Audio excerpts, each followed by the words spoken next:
Parallel to its policy on war, the government places emphasis on finding political means to end the conflict, proposing to fully implement the 13th Amendment to the Constitution, which revolves around the devolution of power to the provinces, is one way the government is looking at to address the conflict.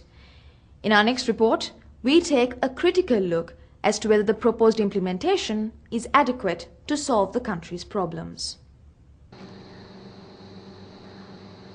On the 21st and 22nd of November 2008, the Sri Lanka Foundation Institute was the venue for a two-day national seminar on the 13th Amendment.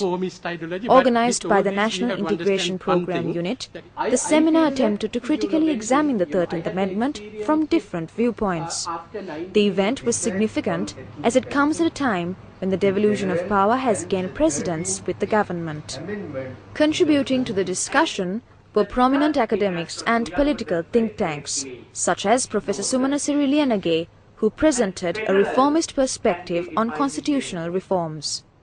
Since the late 1980s, there has been a general consensus that the Second Republican Constitution enacted in 1978 and the state structure set up by it should be replaced by a new constitution based on a new set of principles. It has also been emphasized that a legal foundation for a new state structure that is radically different from the state structure exists since 1948 should be laid. But in the last 10 years or so, pendulum has swung in favor of the anti-power sharing opinion. And this political shift was reflected in the results of the presidential election held in November 2005. As far as constitutional changes are concerned, the negotiation space appears to be shrunk in the last 3 years.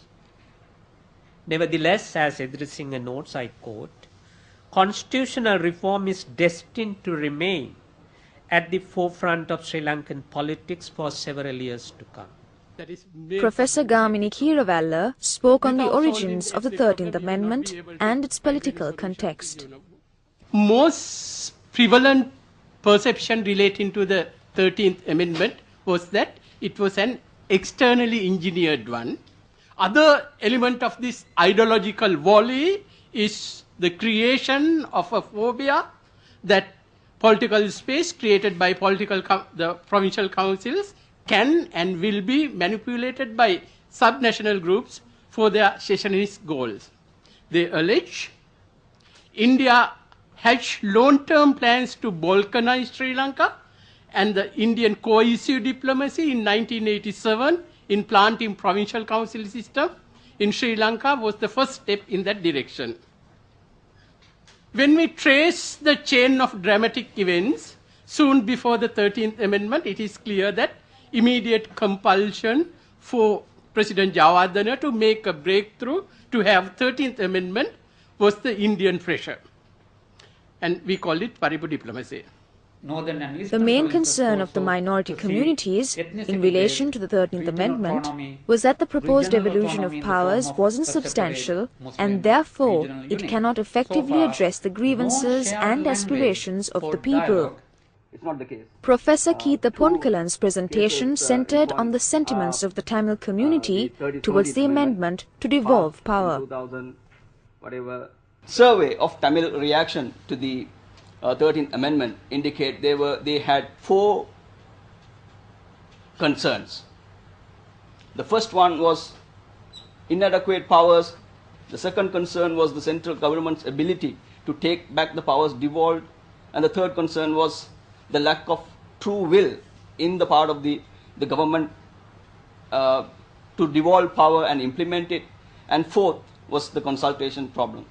It's because of the basic mistrust between the Sinhalese and the Tamils. the Tamils always believe that they should have a sustainable and a system of devolution, because Tamils always point out that the Sinhalese could not trust on any agreement, because whatever is signed could be withdrawn. The provincial council elections in the Eastern Province was conducted on the 10th of May 2008, following a lapse of 20 years based on the recommendations made by the experts panels of the APRC. People in the East cast their ballot with hope that a satisfactory devolution of power would be granted for the administration of their province. However, this doesn't seem to have happened according to Mr. Amiruddin, a member of the Eastern Provincial Council. Council has been established after 20 years to meet the aspiration of the people who has been suffering for more than 2 decades. And again, he has to satisfy the central government. He has to satisfy the central government. If they are not doing the job by the instruction given by the minister or ministry, then again they are in the dilemma now. They don't know what to do. They don't know how they can resolve this whole kind of problem. That is there now. So that is also a problem now. So it means they are getting the double orders. What it means? They are getting the double order. So the aspiration of the affected people is still being denied. But we are exercising is there. Whatever thing is happening there, the people, whatever decision we are making, the cabinet making, is going to the governor's office, not for the information. So normally what we are, whenever you are writing the things, you have to put the note under the knee saying that, for information please. What is happening over there, they are sending to the governor's office for your consent please. Since its introduction to Sri Lankan constitution through the Indo-Lanka Accord 20 years ago, attempts by successive governments to fully implement the 13th Amendment have been largely unsuccessful. The driving force behind the opposition it faced was the belief that it would lead to the separation of the country. Today, political parties in the APRC have been able to reach a consensus that power devolution will be a catalyst in the efforts to resolve the ethnic problem. As the government endeavours to implement the 13th Amendment, there remains a common feeling that though it may be an initial step towards achieving a new covenant between the communities in conflict, the proposed devolution is not substantial enough, and it will not be a final solution to the national problem. Muslim regional unit. We have to seek it in a new political imagination. The 13th Amendment, with all its limitations, seems to provide some impetus for such a search.